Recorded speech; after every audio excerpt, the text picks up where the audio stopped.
In this retro review, we go back in time to a model that goes back in time to a machine that was made in the early 1950s. It comes in this aged box style, and it's a Form 6 tower crane complete with Scania truck, and it's a Liebherr machine. On the side is a picture of the machine in a transport configuration. At the end of the box it says the real crane came out in 1950. But I think that is not right, because I think the real crane came out in 1953.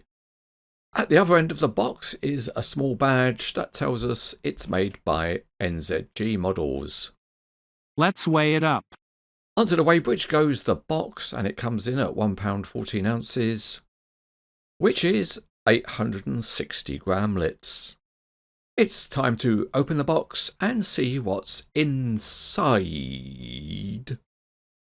And the first thing we see is that there are a couple of instruction sheets, and we'll look at those in a moment. And then there's the tried and trusted pair of expanded polystyrene trays.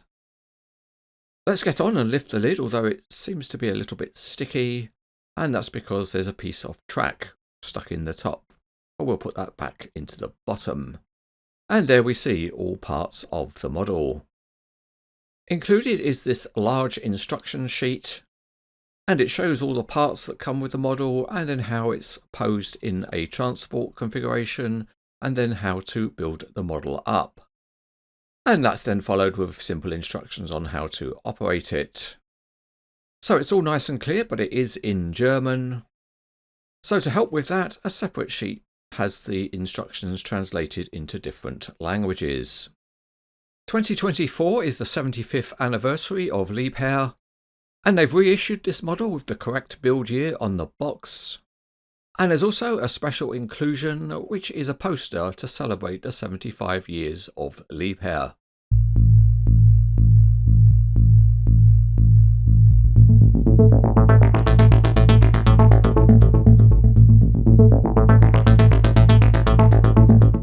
To begin with, we've got the parts to assemble a transport configuration. There's a special adapter which goes into the fifth wheel of the Scania, and there's a locking bar which locks the tubular tower in its horizontal position. You fit this into a hole on the machinery deck, and there's another hole on the tubular mast. There's also a special clip which clamps the jib to the tower. The transport axle is a freestanding piece, and that fits onto the underside of the undercarriage. It fits onto some studs, but it's not locked in position, so you have to hold it carefully. Next, the end of the crane gets dropped into the transport adapter, and we secure that in position with a tiny pin.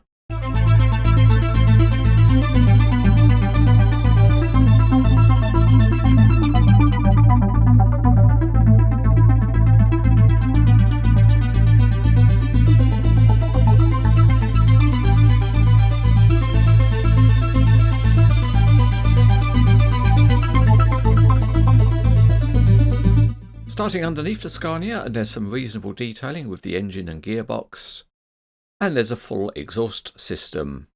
The drive shaft runs to the differential at the back, and there are tanks on either side, and at the rear you can see the NZG logo. The tyres have a decent tread pattern. The old-timer Scania has a nice front grille with a badge on top, and below the name badge there is a dummy number plate. On each side there are nice looking headlights, and there are the old style plastic width indicators. Up on the roof there's a couple of simple lights, and there are mirrors on each side. The windscreen wipers are distinctive. There's some very nice detailing on the sides of the engine cover, and a very nicely shaped metal wheel arch. The wheels are also reasonably detailed.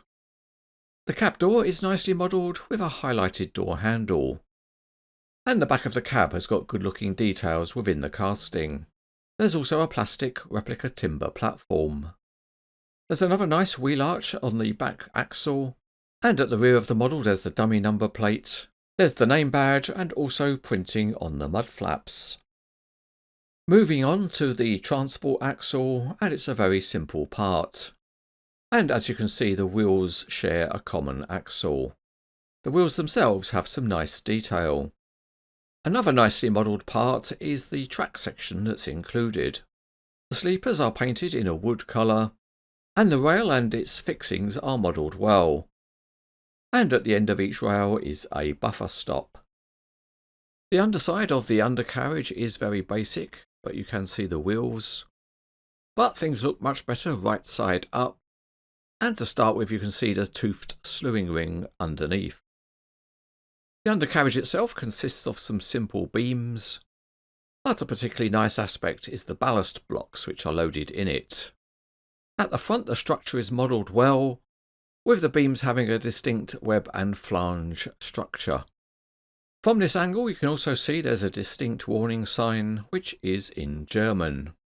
The support structure continues around the sides of the crane, and there's a holder on each side which is loaded up with counterweight blocks. The winch drums have got axle extensions so you can operate them, and it's nice that the winch drums have a toothed wheel. Again, the structure of the crane is realistically modelled. At the back the Liebherr name is nicely rendered, and at the front there is a box which seems to be an electrical cabinet, and you can see the drive pinion for the front winch. There's also another warning sign in German, and it's very sharply printed. The tubular tower is modelled well, and there's a plastic ladder and safety cage that goes up the side. And another nice very tiny detail is the capacity board that's mounted on the tower. The cab is distinctly minimalist and old style, and looking down on top it's got an umbrella style roof. The top of the tower is modelled well, and the shape of the jib is very nicely captured. It's also great to see that the lattice jib is fully modelled with triangulation on all three sides. The tip of the jib is modelled well, and it's also got a nicely working safety latch. The hook is simple, and also included with the model are chains and a nice little wheelbarrow.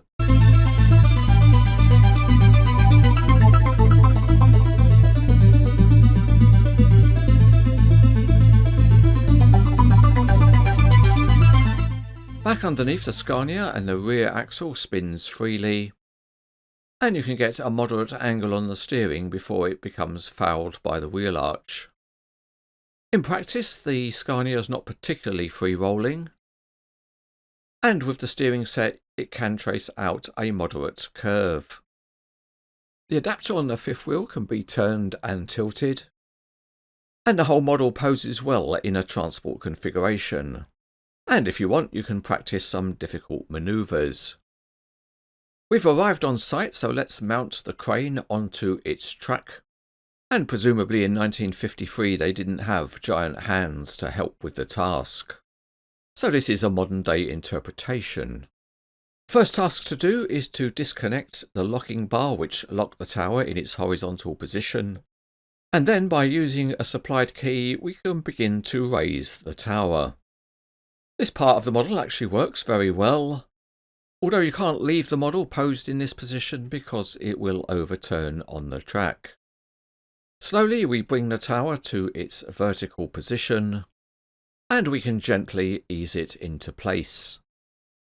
Once we've done that, we need to lock it in position, and that's done by the usual insertion of a steel pin. We now need to remove the jib clamping clip, and with that done we can start the final stage of the erection procedure, and the jib can be fully wound up into position. You can do the full range of crane driving, and here we're putting the chains on the hooks so we can lift up the small barrow.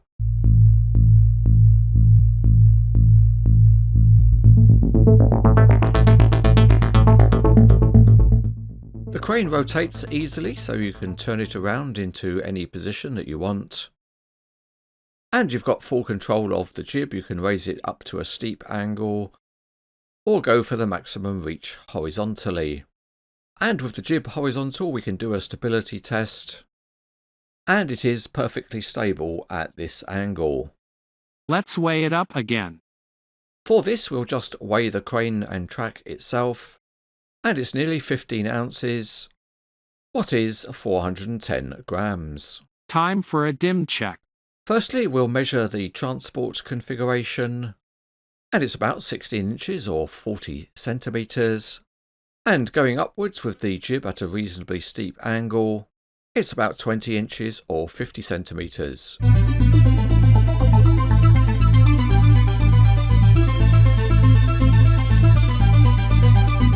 NZG made a series of great models of historic machines, and this one was a very nice addition to that series.